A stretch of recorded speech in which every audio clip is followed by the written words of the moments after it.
All right, so it's Todd Atkins and Miguel Ederati, and we're kind of here with an impromptu or emergency MMA conspiracy hour because this Austin Trout Diego Sanchez greasing issue has kind of come to light in the last, maybe hour or so from what I was paying attention to online. So we're going to talk a little bit about this. Miguel has a lot of experience in boxing and with commissions, of course. So this is something we're going to get into. So the first thing I wanted to ask you, Miguel, is, first seeing the greasing as you did, just give me kind of your initial thoughts on what you saw. I think Austin Trout and his corner got caught with what I would term a veteran move. And I think I say that with respect to Trout because I think Trout at one point in his career was one of the top 10 boxers in the world. I thoroughly thought he was good, and I still think he's good, obviously. And I thought he was going to run this guy over anyway in this fight. Again, with respect to Diego too, but not in this game. And I thought Trout had a little bit of the right mean streak kind of thing and the right mentality because not everybody can cross over. But I think that crossover makes people think. And I think with a veteran team like that, they might be looking for a little advantage there. And they're caught on video, so it's seen. But I think it was a deliberate move by a veteran team looking for a little bit of an advantage just because there are X factors in BKFC that they are not in boxing. Yeah, and I think that's important before we continue. For anyone who's not familiar with BKFC, because I see people online who aren't, they can hold and hit in bare knuckle fighting. They can hold behind the head and hit. This is illegal in boxing, perfectly legal in bare knuckle. So greasing of the neck and shoulders, this is a problem. As to where in boxing it might, it still wouldn't have been looked on fondly, I would think. But it is a real problem to do that in bare knuckle FC. So this is important for people to understand as we continue. Now, I want to ask you, Miguel, do you think Trout told this guy to do that? I think it wasn't by mistake. Maybe I think it was his personal entourage, his corner man or a cut man that was with them who actually did it.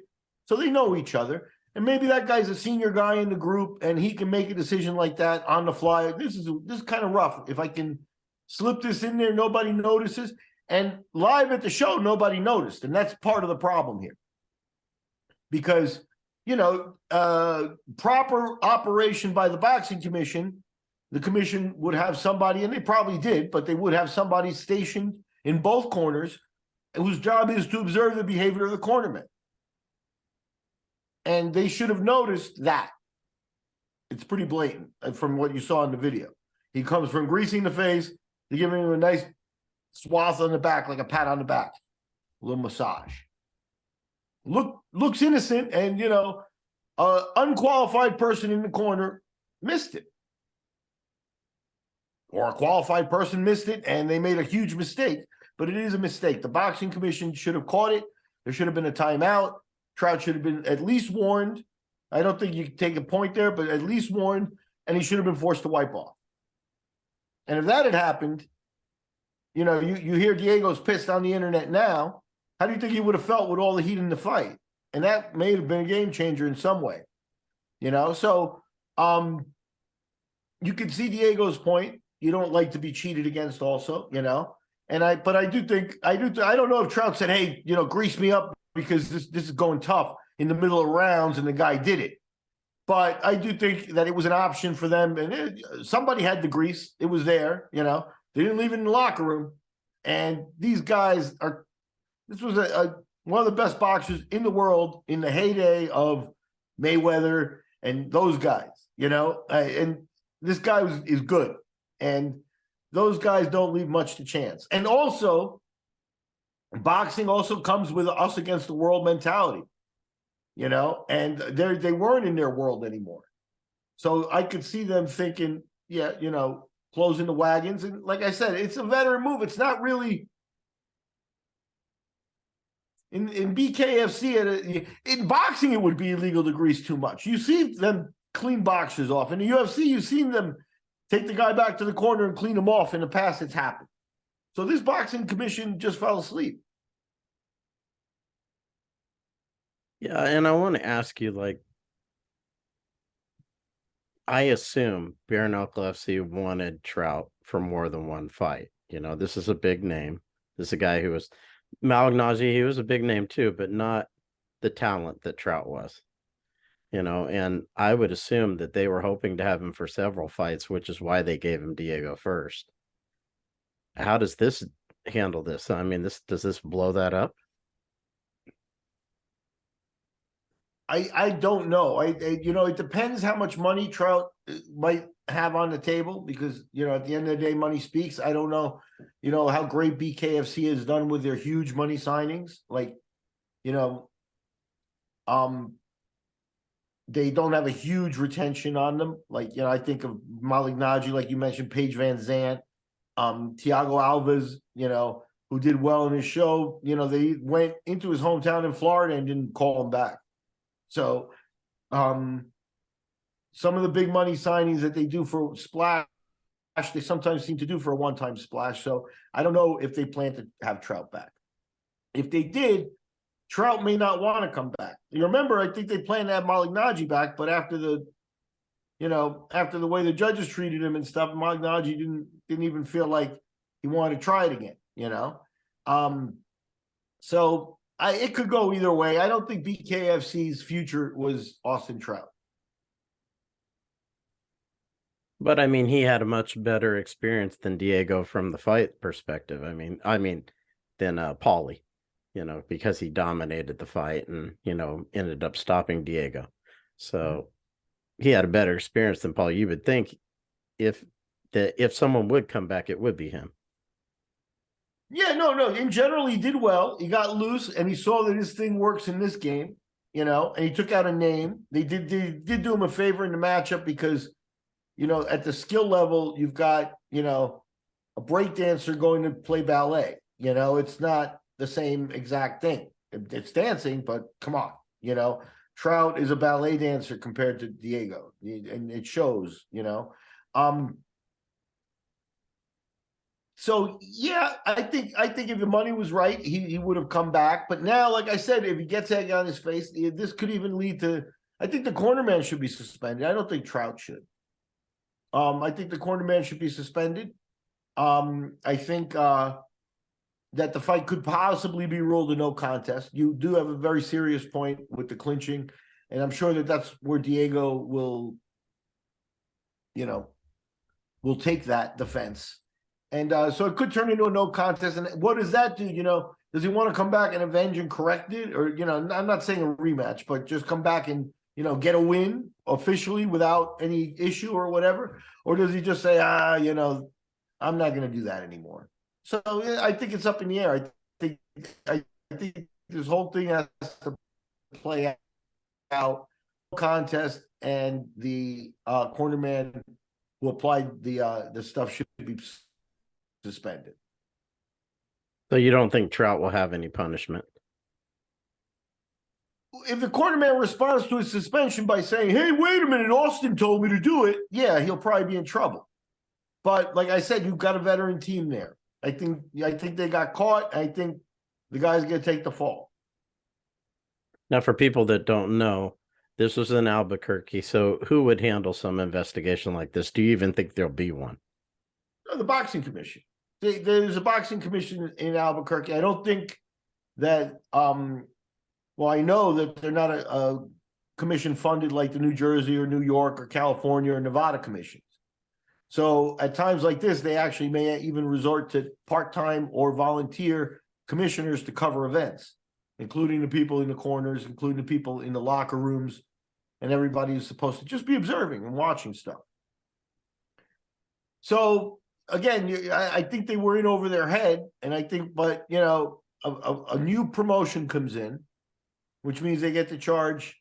I believe it's probably $5,000, so it's no longer now $75 and $50 for the licenses, but the promoter's got to pay, at least have on bond, a large amount of money. 5,000 might be 10 in Vegas, I think. That number there is for the incoming of a new sport. So Feldman would have had to write that check. And that was enough for them to say yes to the whole thing. Nobody thought to say, how many people on this commission, how many people does this commission have in Albuquerque? You know, and then how many temporary people, how many have experience in doing anything close to a bare knuckle fight? Have they gone out of state? Have they been invited? Have they seen it? Has anybody seen it? None of those questions get asked. The commissioners just get told, hey, you're scheduled, go. It's a bare knuckle thing, be careful, you know? But I'm sure that none of the other really important points as to who has experience to do what they're going to do, recognizing that it's different than boxing. Because if not, you're going to be in for a shock. If you think you're going to a boxing match and you go to BKFC, it's not the same thing. And it is raw, impactful, you know, in your face, especially at the commission level where you're right by the ring. Even the sound is different, you know? So you need people with a real experience and a real clear head if their job is to just observe that the corner doesn't rub cream on their fighters or give them, you know, inhalants or that sort of stuff, you know? And in this case, the commission, that commission failed to do that. And so it is on the commission. And again, I put forward to you that the commission system was born in the 40s of last century. And for the early parts of MMA, the commissions reacted in two different ways. One was ban it, can't do it. Number two was let it go. We're not involved. We wash our hands of it. And people were able to operate in those states without a commission. And, you know, anybody died, which thankfully no one did, but if anybody had died, the commission could say we weren't involved. And that's how they dealt with MMA, like, you know, ostriches with their head in the sand for a while. Then the Fertittas and Dana had meetings and explained to them that the similarities with boxing are enough on paper. Fighter, corner. Look at this, you know, the promoter, matchmaker. Those are all licenses you already issue. And that's a great oversimplification of teaching somebody a sport. But those are the basics of what happened. And on top of that, you add to the fact that it's a different sport. So now, let's say I'm a trainer and I train a fighter for an MMA fight. And I'm going to be in his corner. I pay the commission for a license to be in the corner. If I also train a boxer and I'm going to corner a boxing match, even though I have an active license in MMA, they will charge me again and I'll pay for a boxing corner license. So it sort of doubled their money because everybody had to be recharged. You know, they're not double their money, but anybody that sees when a sport comes in now, all the boxing promotion stays there, and now they're adding every MMA promotion to the tiller. So it was making money for the commissions. A lot of events now, you know, state runs 30 events. That's 30 active events with all the commissioners, you know, everybody working, and, you know, big commissions have employees that are state employees, you know, 5 or 6 employees in an office. You know, some smaller ones don't have that type of resource. That's why the hopping around that promotions do, such as Bellator, that goes to weak promoted states, you know, with steroided fighters or geriatric fighters, you know, things like that can be, you can pick and choose. Even the UFC wasn't getting satisfaction in Nevada with John Jones, so they've moved to California show. So the boxing commissions have, they seem to have an inability to exercise the power that they are there to exercise. They seem to be afraid, you know, they kowtow to the almighty dollar. They seem to be afraid to shut things down, because this brings me to your favorite subject. And I can't believe I'm doing this, Todd. I can't believe it, but I'm going to talk about slapstick, and I'm only going to call it that now. I don't care what it really is called. I'm only going to call it slapstick. And this is power slap for those of you that don't get Miguel's humor. So, Miguel, please continue. The boxing commissions, once again, now you've got MMA, boxing, MMA, BKFC got accepted there. Again, more licenses, but not a new sport we have to understand. So the same thing happens with Power Slap. The promoter, Dana comes in there with a $5,000 check. Here you go. Do this for me. I mean, that's the kind of power he seems to have, right? But they got the promoter check. Every fighter there got charged for a license, and the commission event was brewed. So the event commissioners that worked there got their per diems. It's not huge money.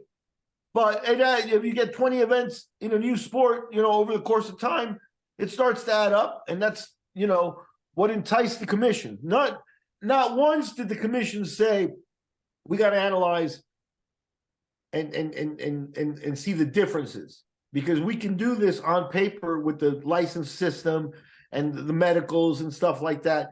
The paper trail is there. Thank you for explaining that to us. But now I want to know the differences, because that's what we have to be careful for and govern.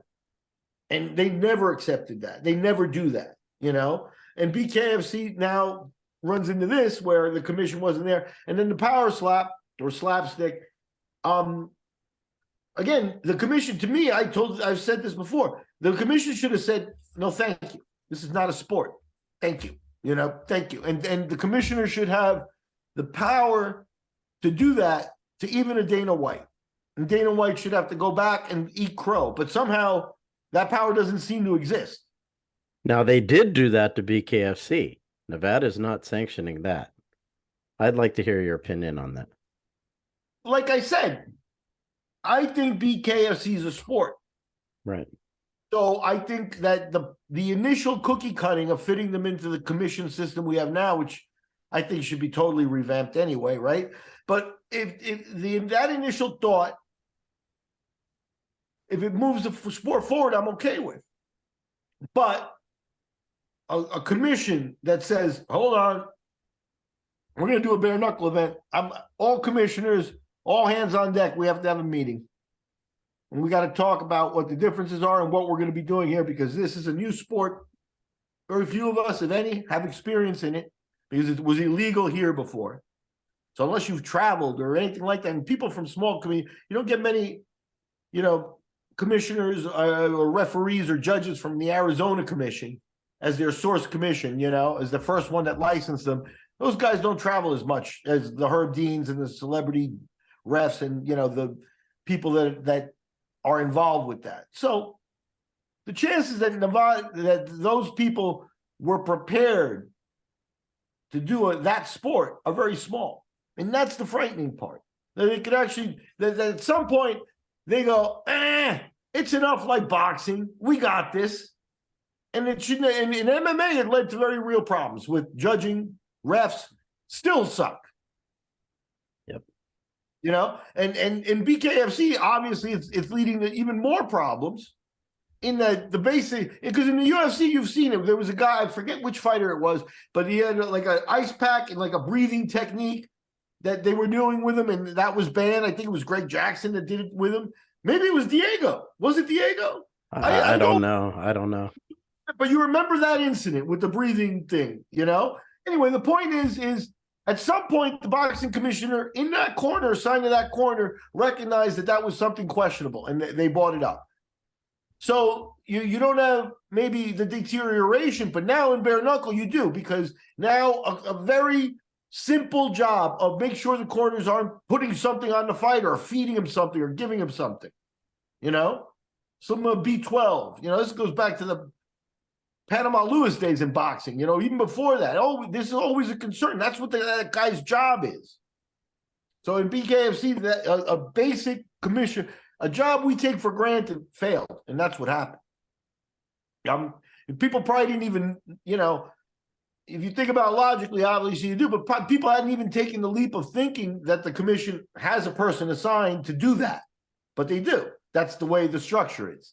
So that's a bit, and then with the slapstick, I think the failure is up the commission ladder, because at the approval level is where now we're failing, So I think there's a slide here of the commission system, and I think that they've been open to criticism and need not a revamping, a wholesale change of the system.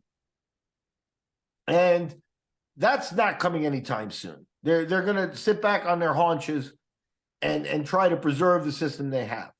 But they need to be a little bit more aware of that, it's not as simple as, slapstick has a promoter, boxing has a promoter, so we can do a license, and then slapstick has fighter 1 and slapstick has fighter 2, and then boxing has fighter 1 and fighter 2, and they might even ask for the slapstick to do red and blue corners, so it's simple for them. Mm-hmm. This is the level that got stuff approved, I believe, because, like I said, the actual sit down and analyze of a sport to look at different, to pick the commissioners that are best suited for these positions by event, that doesn't happen. That doesn't happen. It's deteriorating as they add different modalities or rule bases or whatever. Yeah, and I want to ask you, like, obviously we saw like Margarito load his gloves against Cotto. We've seen some of this kind of stuff. I wonder, while you were talking, I was thinking, boxers coming into this bare knuckle thing, do you think maybe they have some apprehension and that's maybe why he did this? Yeah, when I we're don't talking think about Trout? I don't think every boxer would do bare knuckle. I think that some of them would say, no, not for me. And that's just down to the individuals. And I don't want to say, oh, they're not tough enough or whatever. Everybody has their reason to do it. Now, once they've decided to do it, especially a boxer of Trout's level, Trout in the building, Trout is probably the guy that knows the differences between boxing and bare knuckle better than anybody, just by virtue of his experience. So, yeah, I think they do recognize there are more X factors in this game. Even cuts, you don't even cuts and you win a fight. They let it go, you win a fight and stuff, but you don't want to walk out with 14 stitches across your face. I mean, there's some things that are an X factor in this sport, and I think that they would try to manage some of that in some way, shape, or form. The clinch could be very dangerous. So how do you minimize the clinch? Well, we saw one way, and now thank God for the fans out there that actually care, because oh, I got 1 million views on my video and this, but at the end of the day, it is cheating, and they called them out on it, and that's cool. Yeah, I mean, I think it's sad that the fans are the ones who have to pick up on this from the replay of, just from the TV. Yeah, I mean, it is. That's the whole rant for you, is that the commissions are, consistently failing in, really acting as a regulating body. They act as a enabler of events at this point. You get the commission involved, and now if somebody dies, the commission's legal and paperwork and stuff like that almost makes it bureaucratic anyway. The commission gives you that cover, and then they don't ask questions, and you can do whatever you want. Oh, that's almost, but that's a good description of what seems to be happening. You know what I mean? That's like, it might not be, it might, but there's no, like I said, that's a basic breakdown. In boxing, they catch stuff like that. The commissions, the boxers, they may even know not to try it, in that sport, and yeah, I think it had. I think everything that you think about, I give Austin Trout credit for him and his crew thinking about as well, because they're professionals, and they were once absolutely at the peak of a very refined game. You don't get there without really knowing everything that's going on, and if you can take a little shortcut, get noticed, get a little edge, and it goes under the radar, I believe most boxing guys would try it, because they also have that mentality of, like, that boxing is looked upon different in some way by, they have their own, psychology in boxing. It's part of the problem with the Jake Paul thing too, if you want me to rant more. But in boxing, when you have respect among your peers, it's very, very important. And I think Trout had that respect. And I think, that governs it. How much respect you have for the guy against the other corner maybe governs how much you'll bend some of the rules and things. And now we're just talking philosophy. But I think Trout absolutely got away there with, showing that the boxing commissions are useless. He should have been thinking, if they catch me in boxing, they'll catch me here. But I think at the end of the day, this is a guy who's fought in Vegas, where you're followed by commissioners at times. You know what I mean? So in Albuquerque, they may have gotten a whiff of a Rube commission and been like, keep that in the back of your pocket. They won't catch it, And maybe Diego did something early in the grab or whatever, and the guy said, "Yeah, let's do it." But do I think that there was some premeditation by somebody? They're not stupid. They're veterans, and that's it's almost like a veteran move. I don't, it is cheating. Like I said, the commission should suspend the cornerman stuff, but it's I don't want to say light cheating, because it's like, it's not that I want to belittle the cheating. I do want, cheating to be governed in the sport, but I could see Trout's thought process to get to there, and the corner's thought process to get to there. Now, one more thing I wanted to ask you. This was Knuckle Mania 3, so this was like big event for bare knuckle. So having this happen, in your opinion, how does that land with bare knuckle as far as the public perception, or do you think it hurts him a little?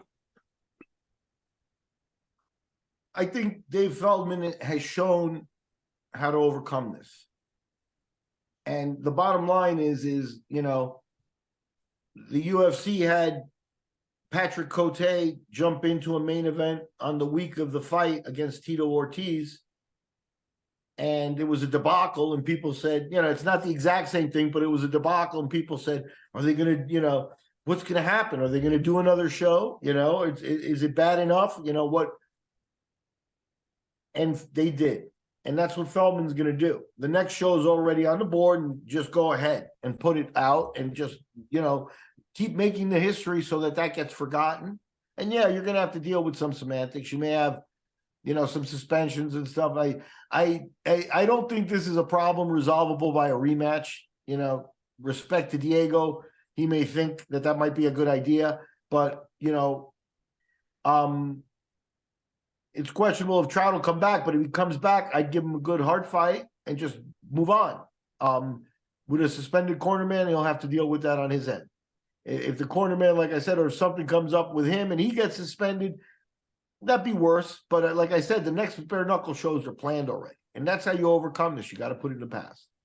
Do you think some rival promoters might try to pick up on it, though, to kind of take a dig at bare knuckle? Like who, Dana? I don't know. I don't think Dana. You never know. I mean, in a way, him doing it would kind of maybe give bare knuckle more attention than him not doing it. Right. And so I don't think that they've got real competition. I mean, there's BKB and there's a few other, promotions, but there's been enough things like the Ken Shamrock shows where like people didn't get paid and things like that people are starting to feel like BKFC is the top of the heap in the bare knuckle world. Their presentation too, and the people that they've been getting consistently now for a couple of years, or for years now, is a notch above everybody else. So people could try to take shots at them, but again, you overcome that by, those promotions run 3 or 4 or 5 events a year maybe, and they just charge forward and keep running, just like the UFC, right? That's what they would do to other smaller promotions. Just keep trying. Before you run another show, Feldman will run 3, and you've forgotten about this. Yeah. Do you think there'll be an investigation, though? Do you think we'll see like any kind of news come out about investigation? The boxing commission handles this. And the boxing commission will probably come out and issue a suspension. And it'll be interesting to see what becomes in public, because what I'd be interested in seeing is I'd be interested in seeing the commissioner assigned to the corner also be suspended, or at least in some way, forced to participate in a bare knuckle fight or something to pay for his sins, But yeah, the commissioner should be suspended and the corner man should be suspended at that point, or that commissioner should lose his job and be like, look, you can now collect the piss. You don't get to actually be near the ring and see the fights and stuff. That kind of job goes to senior guys. Don't get it mixed up. These guys, they don't get paid a lot of money, so a lot of it is like, when I was at the Mayweather fight, and it's a lot of old time boxing habits as well, So that commissioner assigned to a corner gets to see the fights.